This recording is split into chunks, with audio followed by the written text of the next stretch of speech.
says 3:30, so I'm going to call to order the Diversion Board Authority special meeting for Thursday, February 11th, 2021, 3:30 p.m. Could I get, let's see, call to order? Roll call. Yeah, can I do a roll call, please? Mayor Carlson. Yes. Dr. Mahoney. Mayor Dardis. Yes. Mr. Peterson. I'm here. Mr. Hendrickson. Mr. Papcorn. Mr. Ebinger. Here. Mr. Strand.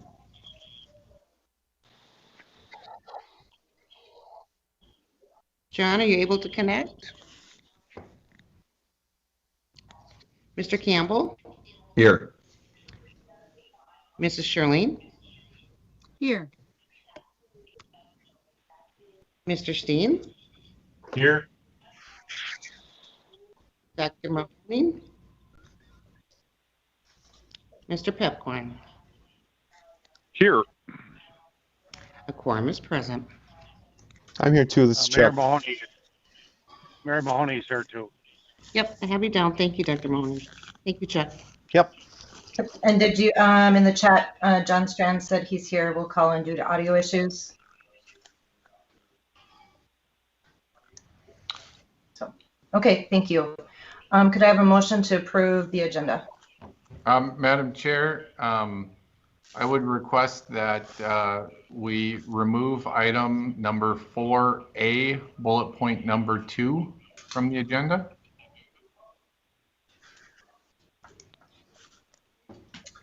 Okay. Do I have a motion to approve the agenda with the removal of 4A2? Steen. Campbell moves. Second. Steen. Thank you. Any discussion? Can I Okay. please get a repeat on the second? Steen. Any discussion? Okay, roll call, please.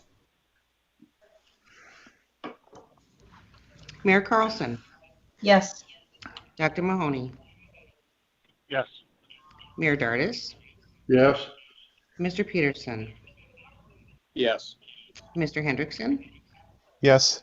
Mr. Pepcorn. Yes. Mr. Ebinger. Yes. Mr. Strand. Yes. Mr. Campbell. Yes. Mrs. Shirley.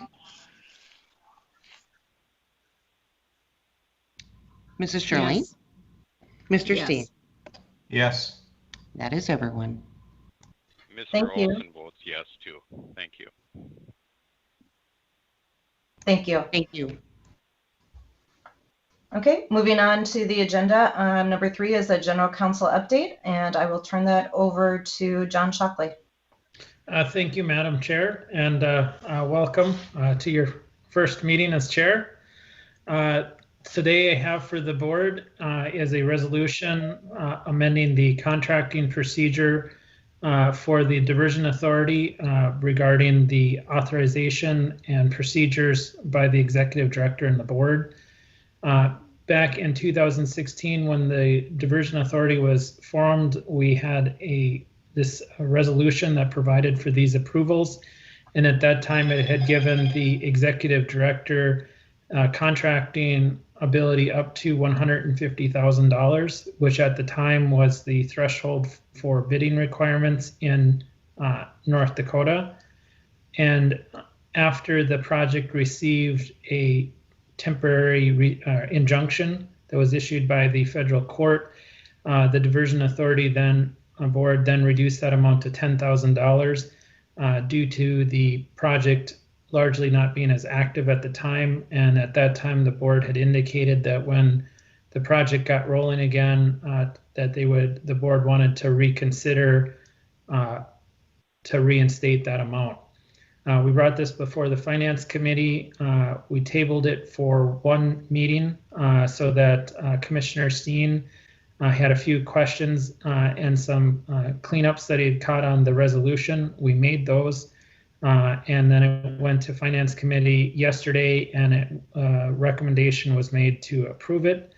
The contracting authority for the executive director is now up to $200,000, as between 2016 and 2020, the North Dakota legislature increased the bidding threshold from $150,000 to $200,000. The diversion authority has quite an extensive procedure for approval of contracts, and this resolution sets forth those procedures. The most significant change is just increasing the executive director's contracting authority up to $200,000. The executive director still has to report back to the diversion authority. It's just it was increasing that contracting amount. I can certainly answer any questions that you may have regarding the resolution. Okay. Are there any questions?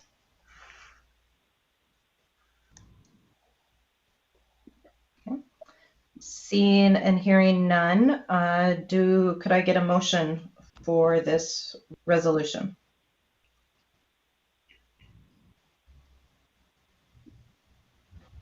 Olson. Do I have a second? Ebinger. Thank you. Any discussion? Okay, could I get a roll call vote, please? Mayor Carlson, Yes. Dr. Mahoney, Yes. Mayor Dardis, Yes. Mr. Peterson, Yes. Mr. Hendrickson,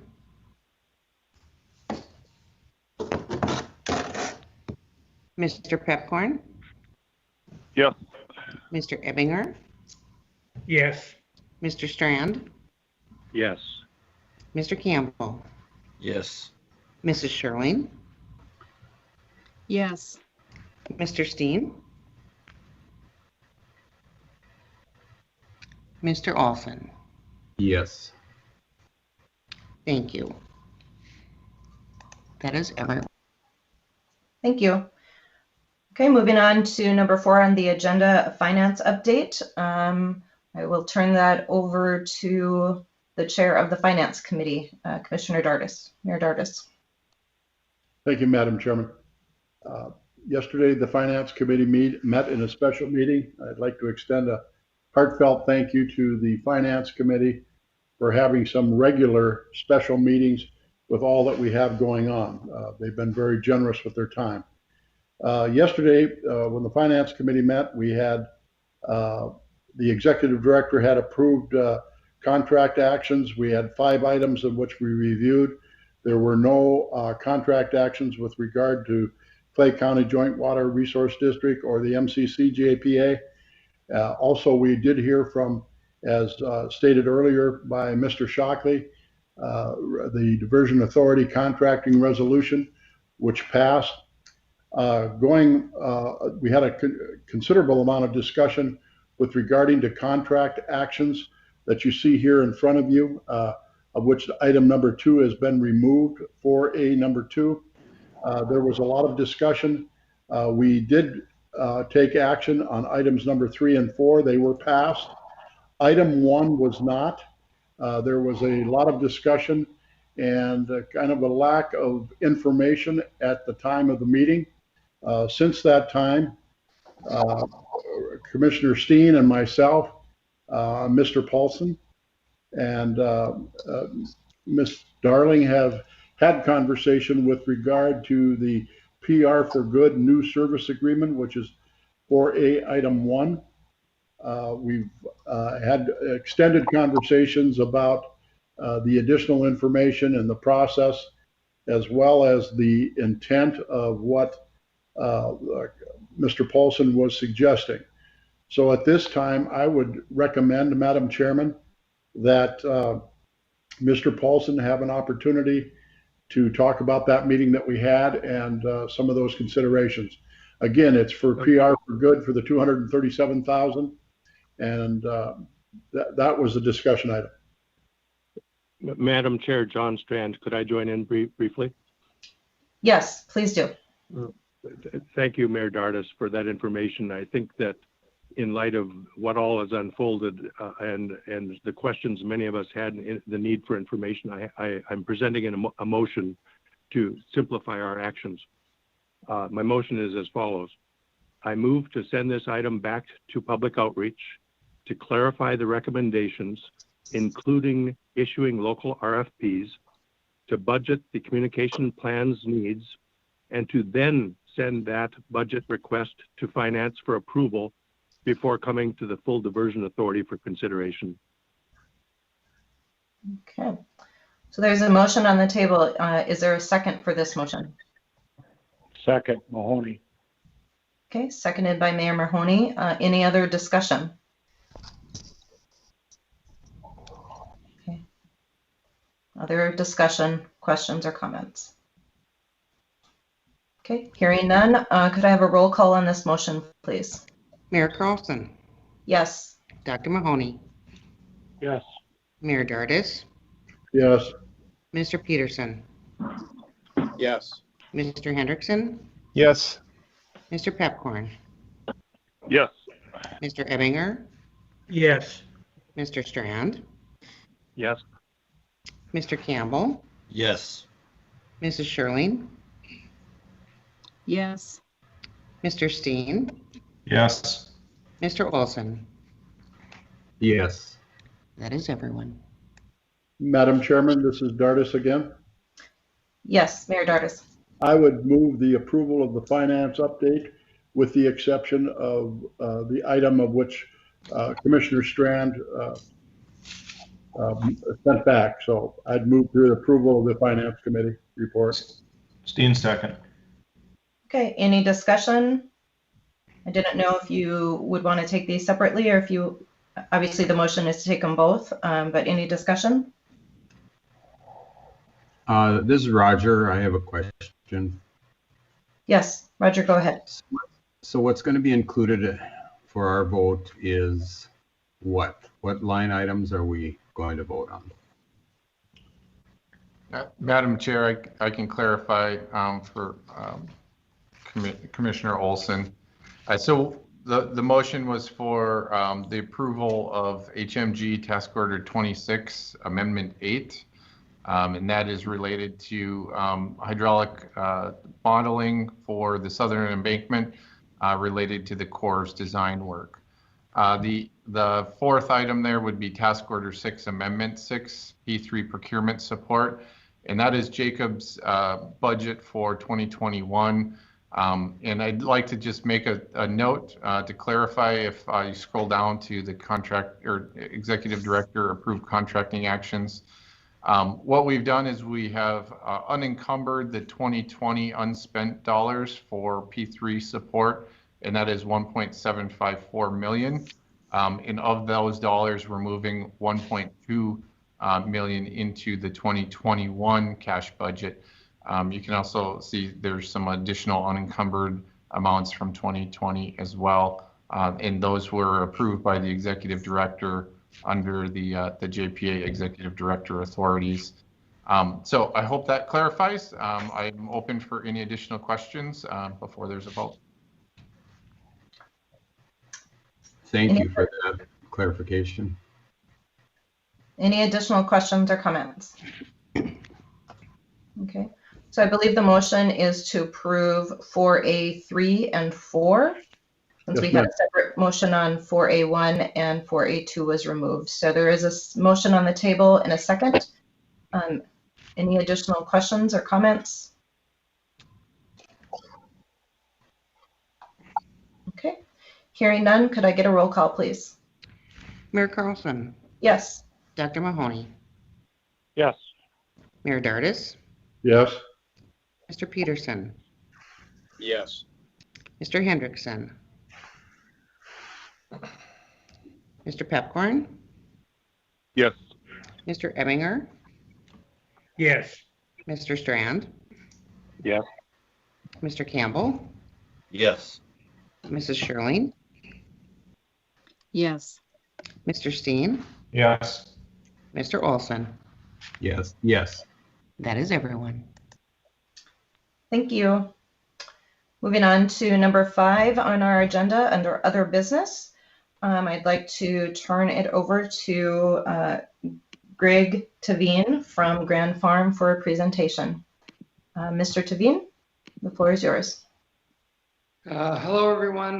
Greg Tavine here. I'm just pulling up the slide quickly.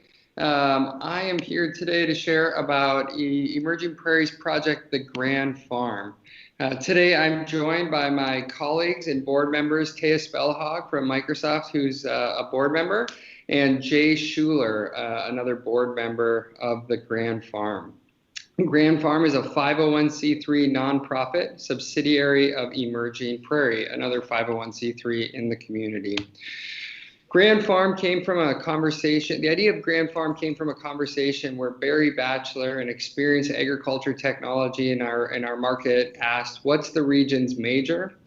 A group of folks came together to think about the opportunity to advance technology in agriculture, to continue to diversify our economy and build on the momentum of our community.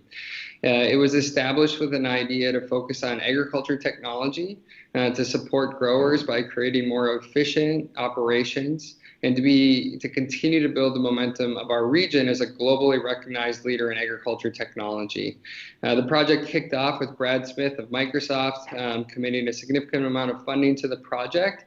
And since we launched in 2019, we've got a growing amount of partners. Some of those organizations that are currently actively involved: North Dakota State University, CHS, North Dakota's Department of Transportation, Microsoft, the Northern Plains Test Site, Bobcat, RDO, the list goes on and on. We've had a tremendous amount of momentum. The Grand Farm was created to focus on research, development, and opportunity for the region. We know as a society we have to feed a growing population by 2050. We know there continues to be challenges with labor as it relates to agriculture opportunities and production. There's a significant lack of venture capital in the marketplace for technology companies. We have a workforce skills gap where folks don't necessarily have all the technology skills they need for the future, as well as agriculture production. And I think near and dear to my heart is agriculture safety. Having lost friends and family that have been impacted by farm accidents, we know that that's a challenge. And so with the Grand Farm, with the research, development, and opportunity that technology can combine, we believe we can address these problems and build momentum. With Grand Farm, we believe there's an ability to make a significant impact as we attract businesses to the market, attract talent to the region, and attract capital. Since Grand Farm was started, Trilogy Networks out of Colorado has created a significant presence in our marketplace. Plug and Play now has an agriculture technology vertical in North Dakota. This company is based out of Silicon Valley and is considered the largest innovation platform in the world. And we've engaged SpaceX to consider deploying their Starlink internet connectivity into the environment. We believe Grand Farm will continue to attract companies, will continue to advance technology that can make a difference. We have 6 companies that would like to be part of the Grand Farm, but we have a challenge. We currently have 45 acres of land that we can use for research and development purposes. However, we would like the ability to increase our utilization of our land. So last March, Mayor Mahoney approached me and said, Greg, the Grand Farm with only 45 acres doesn't seem very grand. And he began a conversation with us to explore what it might look like to partner with the Fargo-Moorhead Diversion Authority with land that we potentially might use for the project. So I've had a conversation with several of you. We're aware of some of the challenges that are going as you're building policies and creating opportunities. Yet we're here today to say, would the Diversion Authority consider allowing us to rent land at market rates, negotiating with pipers on any one-year opportunities of unfilled land? The Grand Farm has continued to build momentum through engagement with Senator Hoeven, Governor Burgum, the FCC chairman, the former Secretary of Agriculture, Sonny Perdue. We've been able to work with collaborative efforts to engage Kratos Energy Defense Services with American Crystal Sugar on autonomous vehicles for moving the sugar beet piles from one spot to another. And we've got momentum, we've got global interest, we've had a tremendous amount of headlines. but right now we're looking to increase our acreage. So with that, we give thanks to the Diversion Authority. Several of you have been at this project for a long time, so thanks for protecting our community, and a big congratulations on your milestone this week.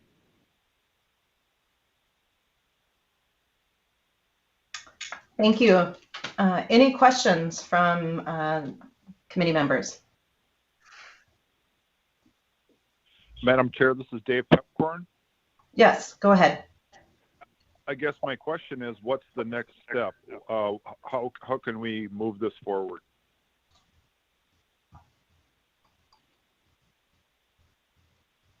Mr.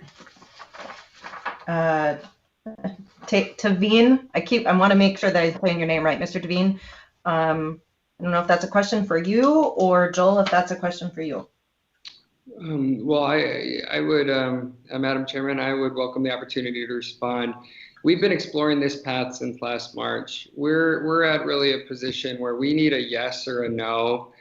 We've had several conversations, and we are looking for a definitive answer. Is there a path forward to rent market rate land for a 1-year contract that is unutilized currently? And if there is, we'd like to proceed on negotiations through, I think Pfeiffer's is the organization. And in the event that there is a no, that would just help us, because we've been very optimistic. We've been grateful for the leadership of Mayor Mahoney and Joel Paulson sharing the opportunity. We're just in a spot that we have 6 companies that want to be part of this if we have additional acreage. And if we can work with the Diversion Authority, we would like that. In the event that it's not available to us, it would be nice to know, because we need to get into the production of the project. Madam Chair, Mayor Mahoney. Yep, Mayor Mahoney, I'm going to have you wait for just a moment, because if you have a question, there are 3 people that do have their hands raised. So was it in response to Mr. Tavine, or was it a question?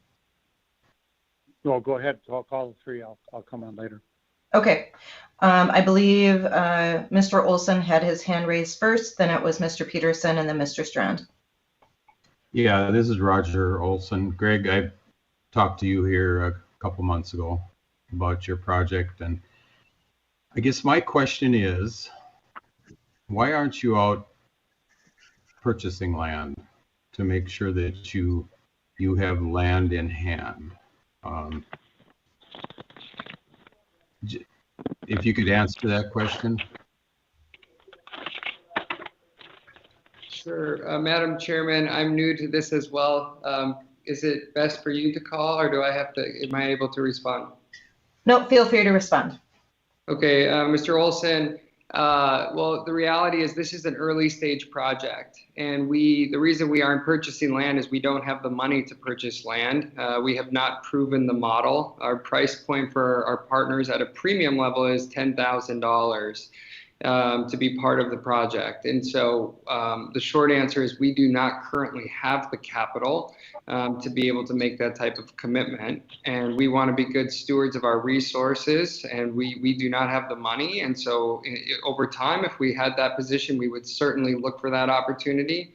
But currently, we do not have the capital to make that commitment. Mayor Carlson, I have another question too, and a comment. Yes, go ahead.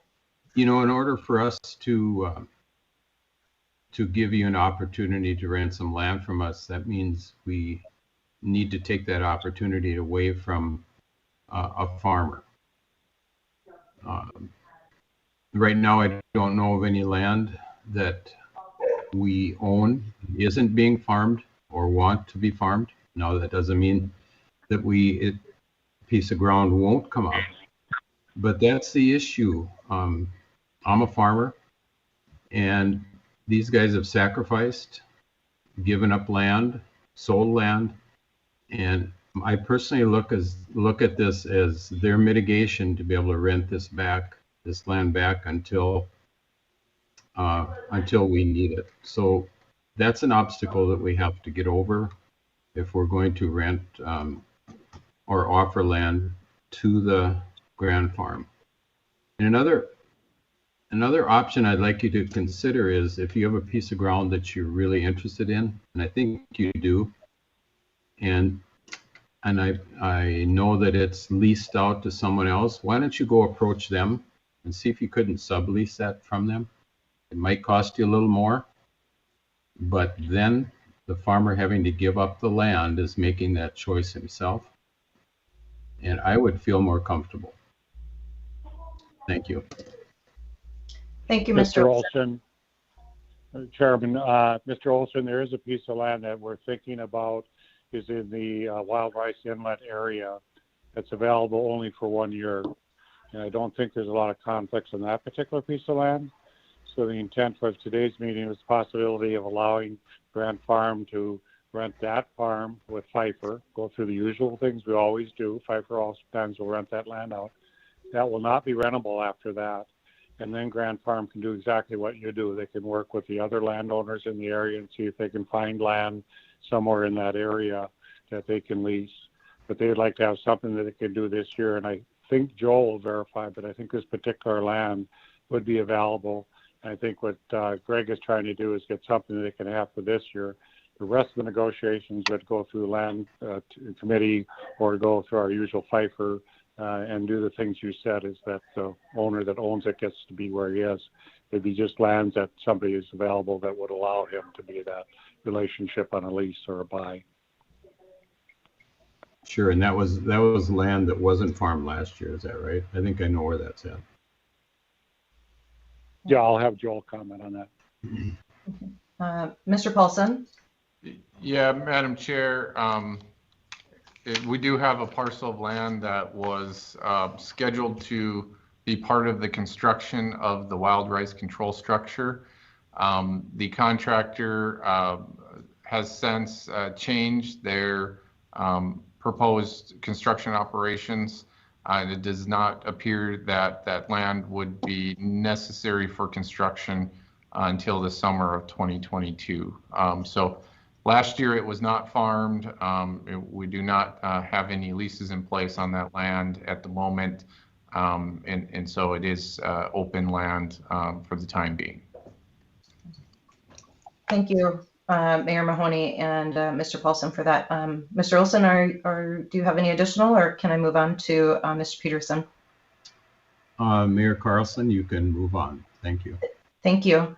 Mr. Peterson. Thank you, Madam Chair. Broadly speaking, those of you that know me pretty well know that I'm a big autonomous guy. I don't need, or Mr. Tavine doesn't need me to sell this. I think it's going to be the future regardless. I think, broadly speaking, again, though, I think that what this reinforces the need for a policy. I'm for teaming with anyone, not just Grand Farm. If we have other business owners, other nonprofits that have the ability to benefit and create a better world for all of us, be it through drone technology, be it through I don't know what, I think we need to support them much as we would whether we're city commissioners, county commissioners, what have you. But I think this reinforces the need to get a land policy so everyone is treated equally. So whether it's Mr. Tavine's team, which again I support, or some other person that we don't even know about yet that may have similar thoughts, similar ideas, a similar concept, we need to treat them as fairly as we're going to be treating anyone. So I know we're working on that. I think the issue may be, and Mr. Tavine, you can correct me if I'm wrong, I think the issue here is that there's a matter of haste, or Mayor Mahoney too. I think you've got a lot more information on this than I do, but if there's a matter of haste, that may be a pickle for this year. But long story short, I think we need a policy, and this is a great project, but we need a policy to reinforce what we do in the future. Thank you, Madam Chair. Thank you, Mr. Peterson. Mayor Dardis, you had your hand up, and then after you, Tia Spellhog. Thank you, Madam Chair. Commissioner Peterson just shared my thoughts exactly, is the fact that we're in the development stage of the land policy, and I want to be as respectful as possible to the Grand Farm. It's a great program, but until that lands policy is finalized, I am very uncomfortable with this request today. Thank you. Thank you, Mayor Dardis. Miss Spellhog. Yeah, you're pronouncing it correctly. Thank you very much, Madam Chairman. I just wanted to address Roger's concern, and hello, Roger. So I'm a Kindred Farm girl. Grew up just outside of Kindred, and being on the board, this was, a concern that we wanted to make sure that we are not displacing farmers. We know that our voice with the Grand Farm is meant to support the farmers. And so we wanted to work with them. We want to make sure that we're meeting the needs of the current landowners or the leasers. And that was definitely an option that was brought up, to work with a current lease, to see if we can help support them. So I just wanted to bring that up really quickly, that I think that was a really good point to bring up, and that's something that we definitely take into consideration. So thank you. And thank you so much, Mr. Peterson and Mayor Dardis, for your support. Thank you, Ms. Bellhog, for your comments. I am not sure if Commissioner Campbell or Commissioner Sherling went first. So I'm going to just say Commissioner Sherling, because you're on my list first.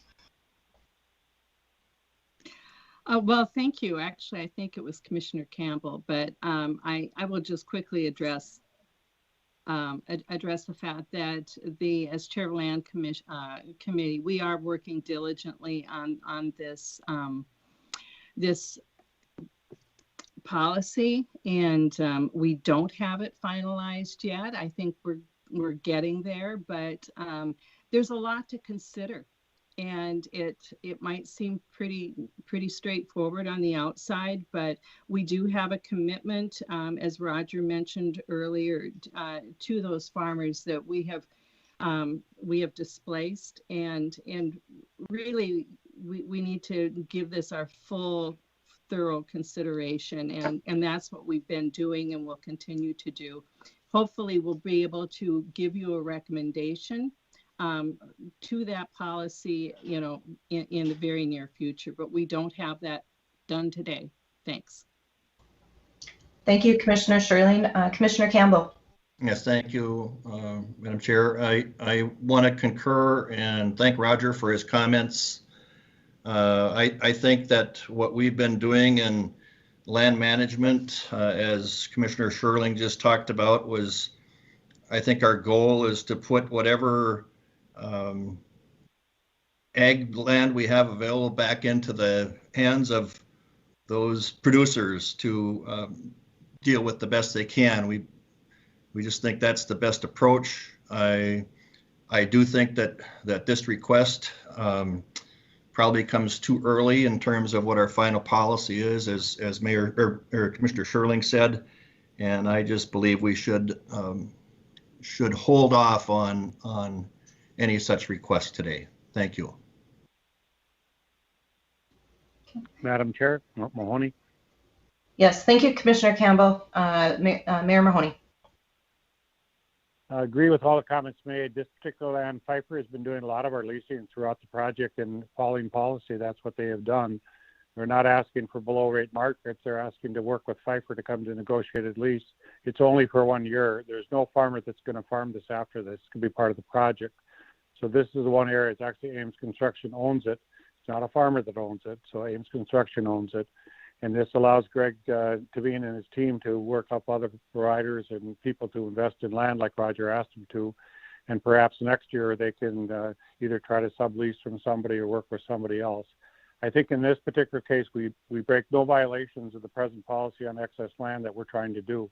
Pfeiffer does our leasing for lands that are available to lease. They do it at market rate. And this is just asking for consideration for the Grand Farm to negotiate with the Pfeiffer to pay market rates. There's no other farmer that's coming in hereafter. There's nobody else that can own this land. It's going to be part of the project. They have 1 year. The second year, what they need to do is work with our team, land management and the team, and do all whatever rules come out of there. That's the rules that the Grand Farm's going to have to work with, and they will break no, violate no policy actions. So I would say this is the one thing is they work out the lease with Pfeiffer, and they have that one piece of land for 1 year, and hopefully they can work out something else somewhere in the project areas to have more permanent land. Thank you for those comments, Mayor Mahoney. Commissioner Peterson and then Commissioner Campbell. Thank you, Madam Chair. Mr. Tavine, what is your drop dead date on this? Or one of your team, do you have a date where if we wait 2 weeks for our next meeting, is that catastrophic, or what's your timeline, sir? I would just say that we are pursuing other options in haste, and it might be your timeline is less, if that makes sense. I mean, our patience is running out. We are losing opportunities. A multinational company out of Canada that has a presence in North Dakota is now pursuing other places. They requested a 10-year lease. They want to put capital in. They want to bring their customers from around the region too far to this site to do the work. And so we are, with full commitment, looking at other options. We have a meeting at Monday at 1:30 with another option, and it may leave our marketplace. And so our patience has run out on the diversion process. We began the process in March. We met formally with Joel, and I think it was August 19th. And we've been mindful of the policy, and we just advocated today to get on the agenda to get a yes or a no. And even if you vote no today, that's fine. We'll move on. But we really like to get an answer today because we just are using a tremendous amount of time, and we're missing opportunities. Okay, thank you. And the project will continue. It just may have to find another location. And the sadness for me on that, Mr. Peterson, is that we see a tremendous amount of synergy co-locating with the diversion as it relates to the technology strategy to reduce costs of the project, whether it's autonomous mowing, whether it's bringing Vantis from the Northern Plains test site onto the location to have UAS services for surveillance. We just see the tremendous amount of potential to collaborate with the project, to bring technology that reduces costs, that increases productivity. And by the way, the producer has an opportunity to see new technology to increase yield and outcome, and that just excites me. Yeah, Mr. Tavine, to that point, I'm a big fan of the Grand Farm, and you and I have talked multiple times about this. And I do think there's a great deal of logic having your project adjacent to diversion. And it's no more complex than we know in perpetuity that land will be farmland. What better shot to develop technology in a safe area, meaning behind the diversion, and then develop ag technology in an area that will be ag into perpetuity. So I see the synergy too. Thank you. Thank you for your comments. Commissioner, I'm sorry. Yep. Madam Chair, this is Dave Pepcorn. I'm on the phone. So whoever's next, if you could fit me in the schedule, I'd appreciate it. Thank you. Okay, thank you. Yes, I suppose when you're on the phone, you can't raise your hand on the Teams. I will. You are number 4 in the lineup. Commissioner Campbell, you are next, and then Commissioner Steen, and then Mr. Nicholson.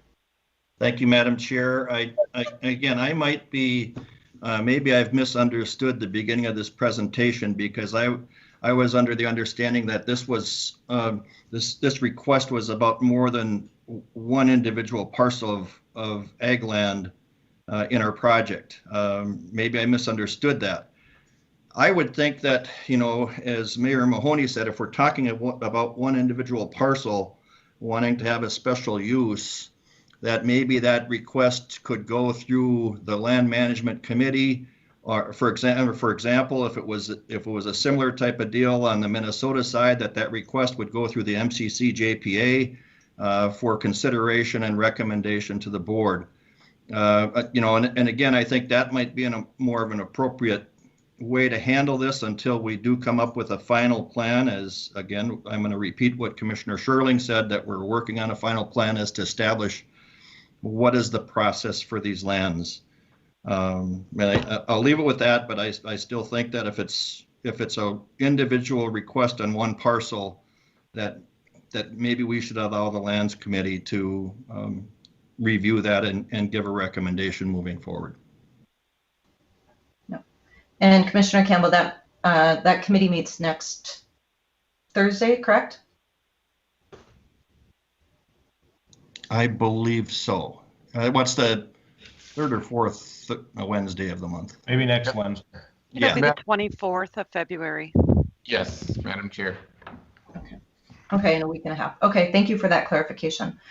Commissioner Steen, Mr. Nicholson, and then Commissioner Pepcorn. Thank you, Madam Chair. My comments follow pretty much along the line with Commissioner Campbell's. We're talking a 1-year lease. As I understand it, for a parcel of land, I think the Lands Committee, through their agent that you're using, basically handles those currently, the 1-year leases, if I'm not mistaken. The other thing I'd be really concerned about, this item was placed on the agenda as a presentation. Was it placed on the agenda as an action item? And if it's not, because I don't have anything to suggest action on me, I don't have any information as a presentation. And so because it's a special meeting, I'd be hesitant to take any action during a special meeting if it wasn't presented as such. But again, I don't think that there's any issues with the Lands Committee handling this through the regular lease process. You're correct, Commissioner Steen. It is on the agenda as a presentation only. Thank you. Mr. Nicholson and then Commissioner Pepcorn. Chair and members of the board, I make these comments as in my role in serving you as the interim deputy executive director and also having the coveted role of helping finalize the land policy. I just want to raise a question with respect to the piece of land that Mayor Mahoney mentioned. He did mention that Ames contracting and that it was a part of the planned construction for the wild rice control structure. I believe it's true that that land is under control of Ames and the Corps, and I'm not sure that Pfeiffer and the board have the authority under the contract that Ames has with the Corps to rent that land out outside of Ames's approval. So just something to consider as you're thinking about that particular parcel. It may be that the Grand Farm can go directly to Ames and secure that property by themselves. And John or Eric or someone can correct me if that position is incorrect.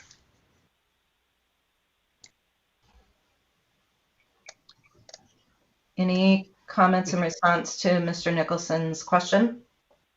Hi, Mayor Carlson. This is Eric Dodds.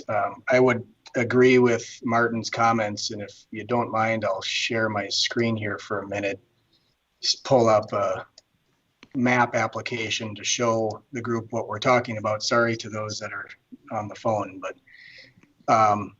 the wild rice control structure is being constructed, as you're all well aware, just south of the St. Benedict's area.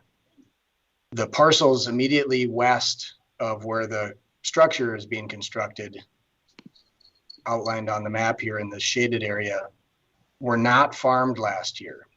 They are in the sort of care, custody, and control of Ames, who's under contract to the Corps of Engineers. And so that's, I think, one of the areas that we're talking about. And as Martin noted, this area is within the control of Ames Construction. They've given some preliminary indication that they're not planning to do any construction activity there this year again. And so I think the Grand Farm may have an opportunity to work directly with Ames. And I apologize for some of the confusion on all this, but that may be an opportunity, again, just for awareness sake, to make everybody happy, because as the Diversion Authority and the Joint Board and all the farm-minded folks are well aware, we certainly don't want another weed patch out in this area this summer, and so something needs to be done. And if Ames would entertain working with the Grand Farm, perhaps that's a good solution for all of us. Thank you for helping to clarify that, Mr. Dodds. Commissioner Pepcorn.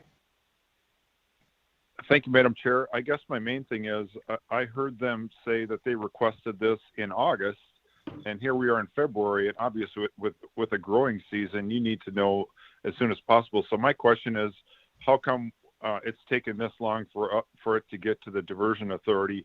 I fully support having a policy to follow, but it seems to me like we're moving kind of slowly.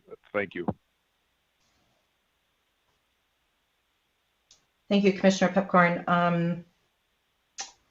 Director Paulson, would you be able to respond to that? Yes, absolutely. So yes, it has taken some time, Commissioner Pepcorn. Obviously there's a lot of issues related with the lands program and a lot of nuanced specifics related to the land. It took us quite some time to even identify some parcels that would be conducive to a lease arrangement, and that would also fit within the goals of the Grand Farm as well.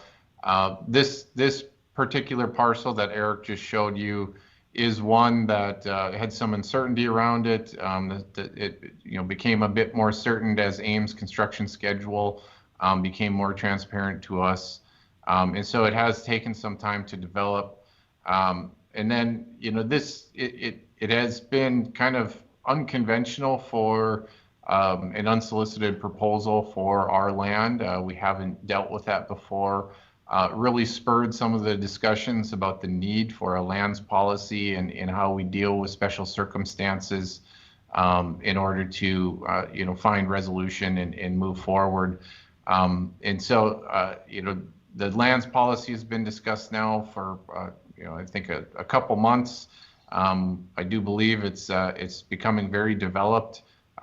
We've got some great discussion that can be had at the next committee concerning how we manage our asset lands property and potentially how we also dispose of our asset lands policies. So, I guess I wish to just convey it's been a very complicated set of variables that we've had to deal with, politically, sensitive to neighboring landowners and landowners that have been impacted by the project as well.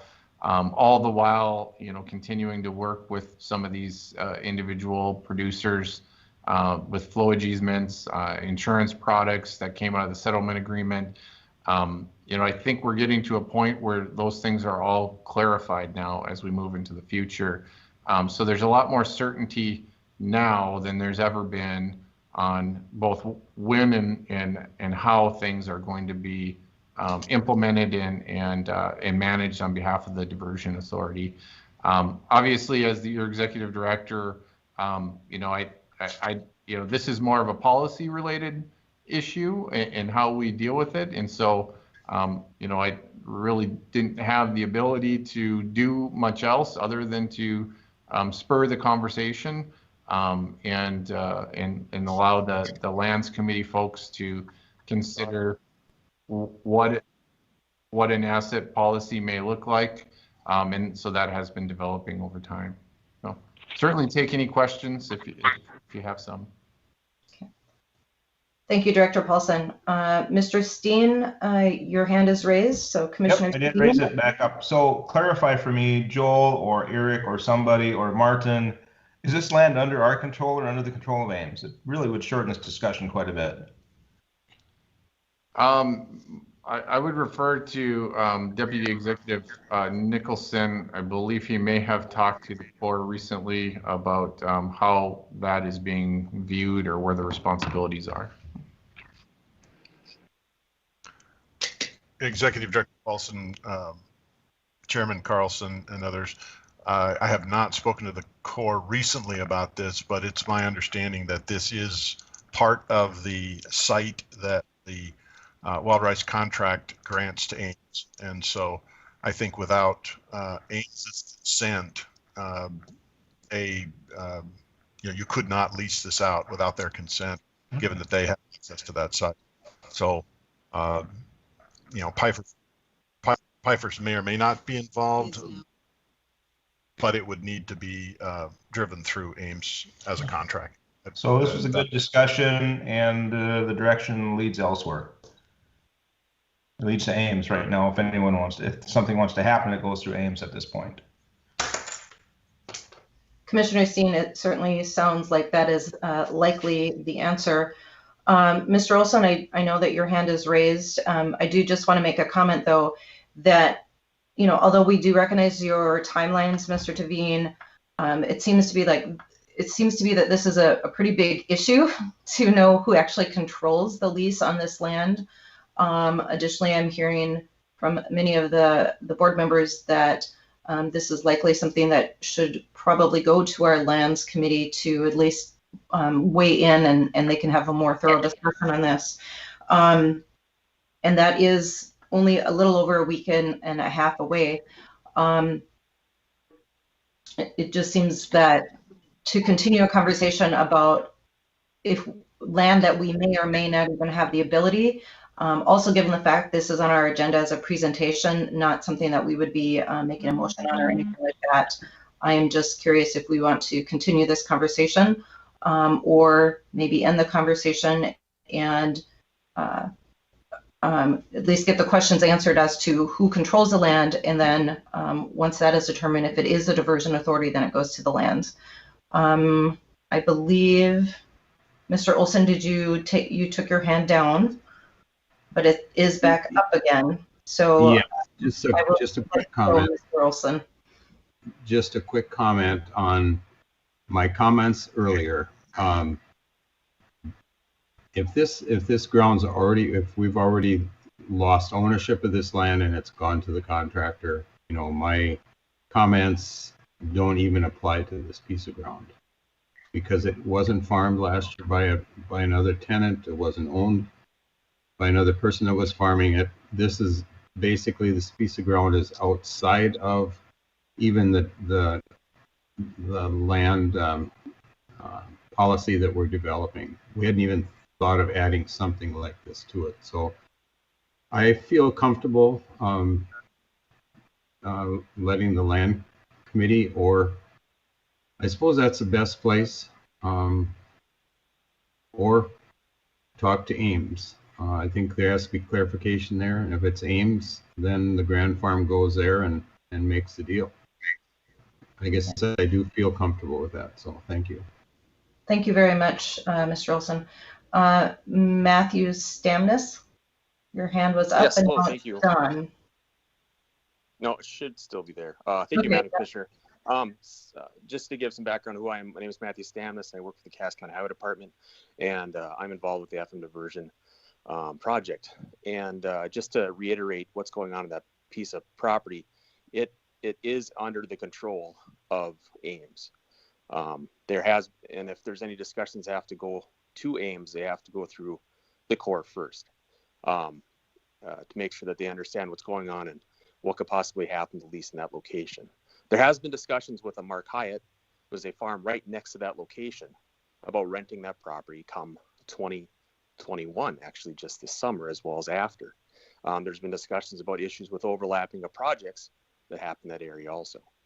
So there has been discussions of renting that land to a person already farming in that area right next to it actually, as well as an understanding of who owns it.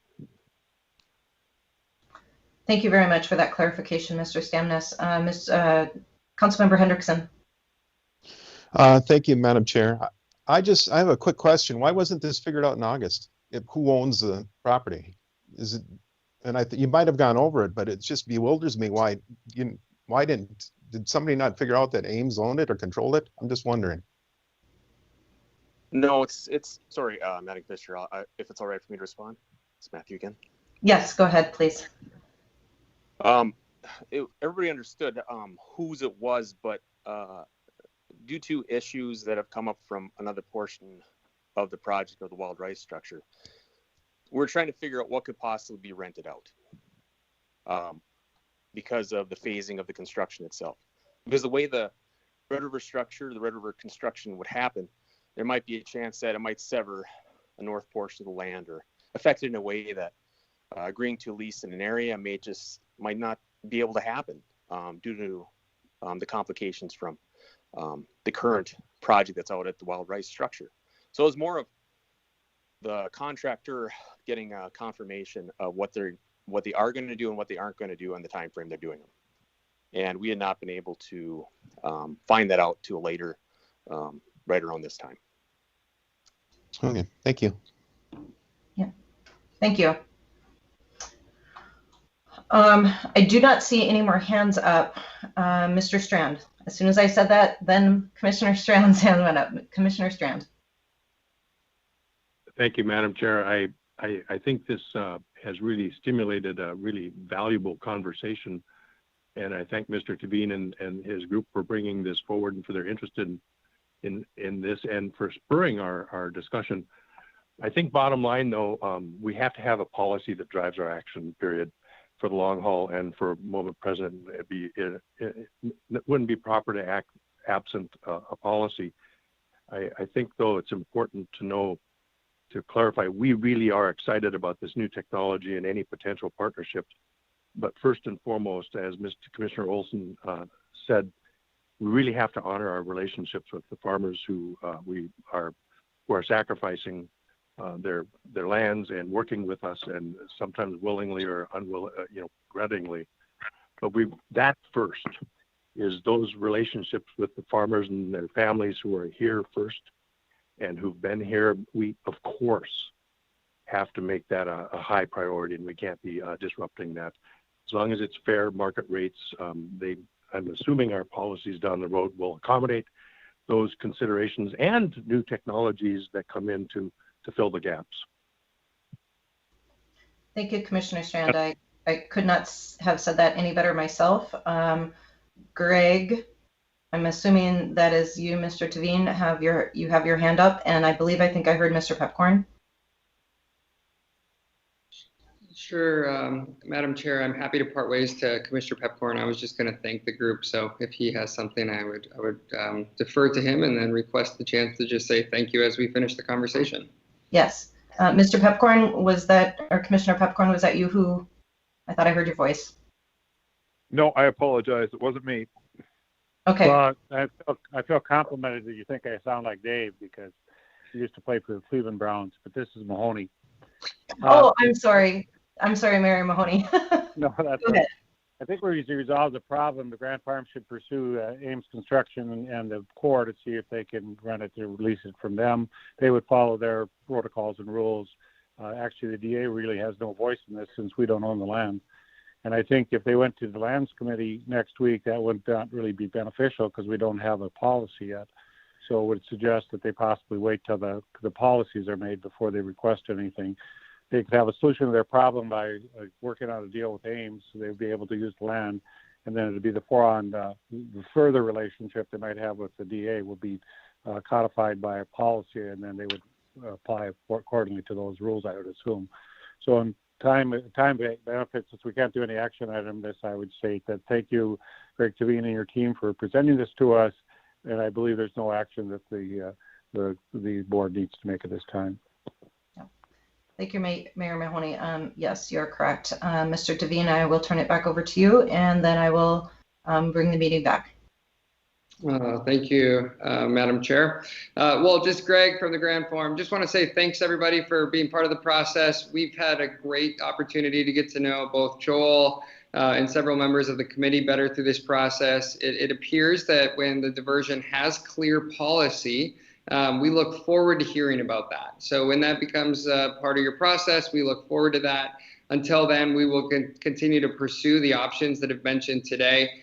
And just as a citizen, thank you. Like, all of you volunteer your time. This is a gritty project. This is a big project. And I would just continue to encourage you to think about how technology can be part of the solution of your project, how the collaboration with community partners can help increase efficiencies.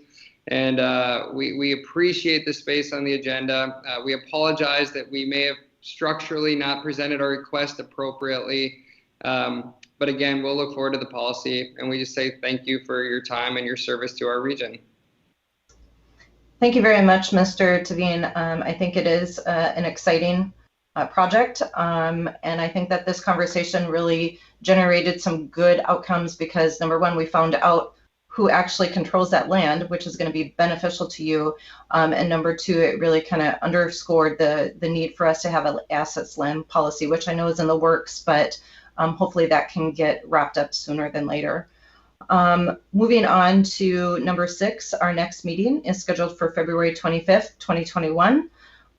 Personally, I think perhaps we should have something on the agenda where we celebrate our permit that we received from the DNR. So congratulations to all who worked on that so hard for the last several years, which is much farther back than even me being on the diversion board. So I cannot take any of that credit, but all of you certainly can. So congratulations to you all.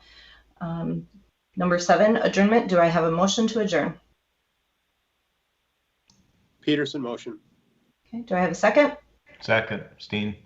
Okay. Thank you all, and we will, I don't believe I need to take a roll call. Is that correct? That is correct. Okay.